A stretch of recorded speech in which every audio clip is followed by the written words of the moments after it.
Hi, I'm Herman Kienhuis, Investment Director at Sanoma Ventures, and I'm responsible for investing in Dutch startups. Hi Herman Kienhuis, thank you for being with us at StartupJuncture.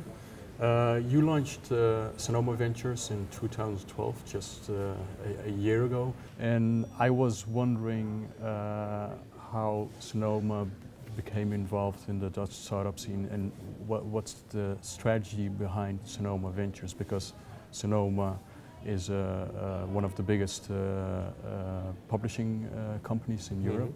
So it's not Big really media group.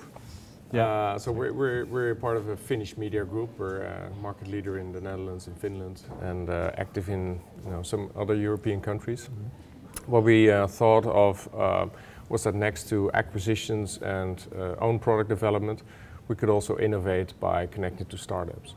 So basically, that's the reason, the main reason to start Sanoma Ventures, to connect with entrepreneurial talent and innovation outside our company.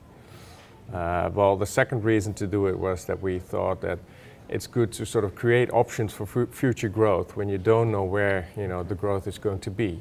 The market is so dynamic that you can't really tell where the startups are that are successful. So you have to put your money in a lot of baskets.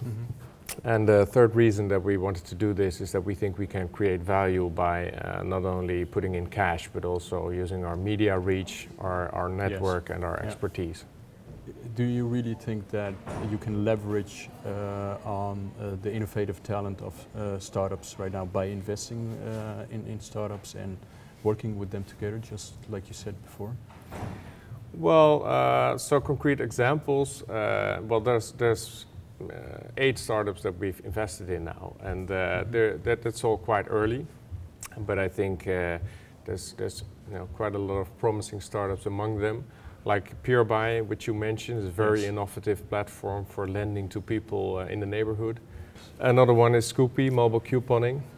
Maybe a little bit less innovative, but it's really a clear case of a new way to monetize mobile. We have a lot of mobile reach with Sanoma, with nu.nl, for example, the #1 news website. But it's quite difficult. We have seen that it's quite difficult to monetize mobile reach. So we're adding a new way to monetize mobile reach, and that's why by providing a marketing channel for retailers where they can send discount offers to their customers. Yes. So, and that's, I think, a very promising channel. It's a very promising business. It's already quite big among consumers. So you're already, we could actually conclude that you're already seeing some tangible results with your investments in, for example, Scoopy, just what you said, and you also invested, for example, in some fashion platforms like New Brand Kids and Fault. Yeah, so my first reaction is it's pretty early. None of them I could say that it's like complete success already.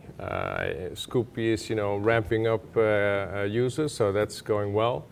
One investment that we actually did before we started Sanoma Ventures for real, but what we already concluded was Fashion Chick, and that has been growing quite substantially also internationally. So there we can say it's quite a good success, but it was started a little bit earlier. We only invest, of course, in companies that we really like to add to our company, which fit our strategy.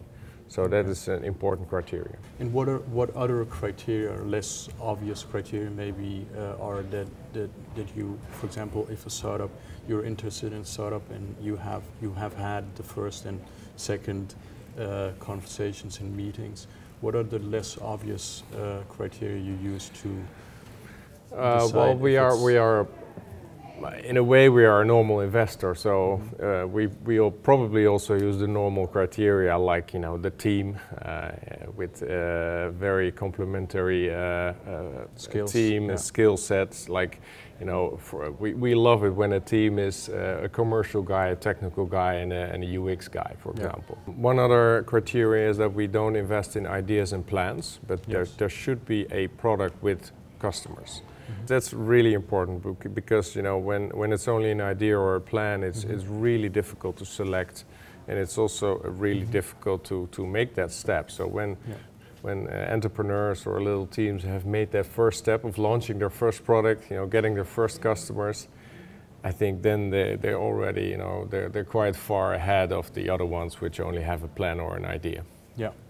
One of my other questions was, because it's recently we just talked also about Hereby, and it's in the news, Fosbury, another startup you also invested in. Both of them got selected by Techstars.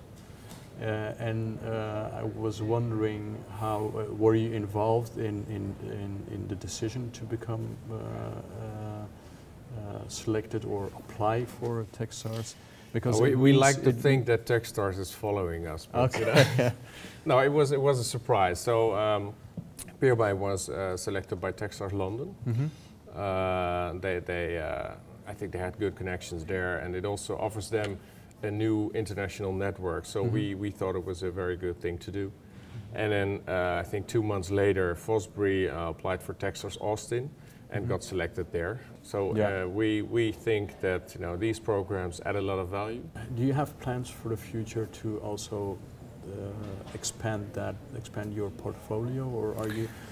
Well, we are actually looking at 6 domains or 6 segments, and they're not sort of exclusive but overlapping. But it's consumer web, it's mobile and tablet applications, it's video and connected TV.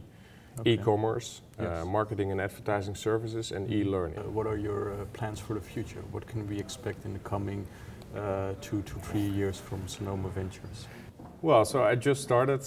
The first year we did sort of 6 to 8 investments, and we're planning to continue that for the coming 2 years. And that was the plan: 3 years of investments, and then I want to build the companies for 3 years. Okay. But what I also want to do is start Sanoma Ventures teams in new regions. If we can start in other regions as well, I think it's great if Sanoma can support the startup scenes in different regions. Yes. Okay, thank you, Herman. Thank you for being with us once again. You're welcome. Thank you.